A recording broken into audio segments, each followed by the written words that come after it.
സല്ലുവിൻ്റെ birthday ദിവസം നമ്മൾ ഉച്ചയ്ക്ക് ചിക്കൻ ബിരിയാണിയാണ് ഉണ്ടാക്കിയത്. പിന്നെ നമ്മുടെ വീട്ടിൽ ഗസ്റ്റും ഉണ്ടല്ലോ, ഞാൻ മുമ്പത്തെ വീഡിയോയിൽ പറഞ്ഞിരുന്നല്ലോ, ആലുവയിലുള്ള അമ്മായിയും അവരെല്ലാവരും വന്നിട്ടുണ്ടെന്ന്. അങ്ങനെ ഞങ്ങളെല്ലാവരും ഭക്ഷണമൊക്കെ കഴിച്ച് കഴിഞ്ഞതിന് ശേഷം നമ്മൾ മലപ്പുറത്ത് കോട്ടക്കുന്നിൽ പോയിട്ടുണ്ടായിരുന്നു. അപ്പോൾ ഇവിടെ വെച്ചിട്ട് നമുക്ക് കേക്കൊക്കെ കട്ട് ചെയ്യാമെന്നാണ് വിചാരിച്ചത്. നമ്മൾ ആദ്യം ബീച്ചിലൊക്കെ പോകാം, ഒരു ചെറിയ ഫോട്ടോഷൂട്ടൊക്കെ എടുക്കണം എന്നൊക്കെ ആയിരുന്നു, പക്ഷെ അതൊന്നും നടന്നില്ല.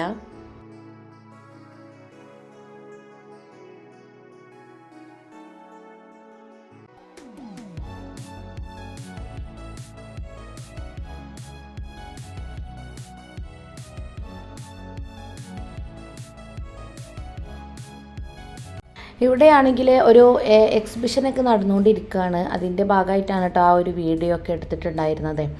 അപ്പോൾ നമ്മളെന്തായാലും ഇവിടെ ഒരു ഒഴിഞ്ഞ സ്ഥലത്ത് എത്തിയിട്ടുണ്ട്. പക്ഷേ ഇവിടെ നല്ല തിരക്കാണ്. ഈ എക്സിബിഷൻ്റെ ഭാഗമായിട്ടാണ് തോന്നുന്നു ഒത്തിരി തിരക്ക് ഇന്നത്തെ ദിവസമുണ്ട്. പിന്നെ സൺഡേയും ആണ് ഇന്ന്. ഈ ഒരു കേക്ക് അമ്മായി സർപ്രൈസ് ആയിട്ട് ഓർഡർ ചെയ്തിട്ടുള്ളതാട്ടാ. ഒരു പിസ്ത ഫ്ലേവറുള്ള ഒരു അടിപൊളി കേക്ക് തന്നെയായിരുന്നു.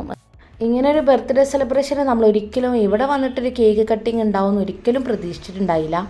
നമ്മൾ സാധാരണ വീട്ടിലൊരു കേക്ക് വാങ്ങും, കട്ട് ചെയ്യും, അത്രയൊക്കെ തന്നെ ഉണ്ടായുള്ളൂ. പിന്നെ ഫസ്റ്റത്തെ ബർത്ത്ഡേ ആയിരുന്നു വീണ്ടും പിന്നെ എല്ലാവരെയും വിളിച്ചുകൊണ്ടൊന്ന് നമ്മൾ സെലിബ്രേറ്റ് ചെയ്തിട്ടുണ്ടായിരുന്നത്. ഏതായാലും കേക്ക് കട്ടിങ്ങും കാര്യങ്ങളൊക്കെ ആയി ഞാൻ നെക്സ്റ്റ് വീഡിയോയിൽ വരാം. അപ്പോൾ സബ്സ്ക്രൈബ് ചെയ്യാതെ കാണുന്നവർ സബ്സ്ക്രൈബ് ചെയ്ത് കൂടെ കൂട്ടാൻ മറക്കരുത്. ഇഷ്ടപ്പെട്ടാൽ ലൈക്ക് ചെയ്യാനും ഷെയർ ചെയ്യാനും കമൻറ്റ് ചെയ്യാനും മറക്കല്ലേ. അപ്പോൾ വീണ്ടും കാണാം. ബൈ.